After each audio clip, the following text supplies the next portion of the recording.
O'zbekistonda 55 ming sig'imga ega bo'lgan yangi stadion quriladi. 11 noyabr kuni Prezident Shavkat Mirziyoyev yangi Toshkentda ushbu stadionning tamal toshini qo'yib, uning qurilishini boshlab berdi.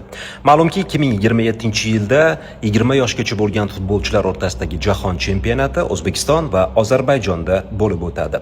FIFA talablariga ko'ra, yarim final va final uchrashuvlari sig'imi 50 mingdan kam bo'lmagan stadionda o'tkazilishi kerak. Shundan kelib chiqib, yangi stadion qurilmoqda va uning sig'imi aytib o'tganimizdek 55 ming o'ringa mo'ljallangan bo'ladi. U barcha xalqaro talablarga mos keladigan, FIFAning standartlariga to'g'ri keladigan zamonaviy stadion bo'ladi. Uning ko'rinishi haqidagi suratlar internetda e'lon qilindi, ko'rishingiz mumkin. U nafaqat 2027-yil, balki undan keyingi nufuzli musobaqalarga ham xizmat qiladi.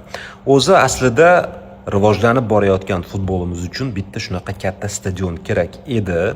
Inshaalloh ushbu stadionda 2027-yilda 20 yoshgacha bo'lgan futbolchilar o'rtasidagi jahon chempionatida finalda O'zbekiston milliy terma jamoasi ishtirokidagi uchrashuvni kuzatamiz va g'alabani birgalikda nishonlaymiz.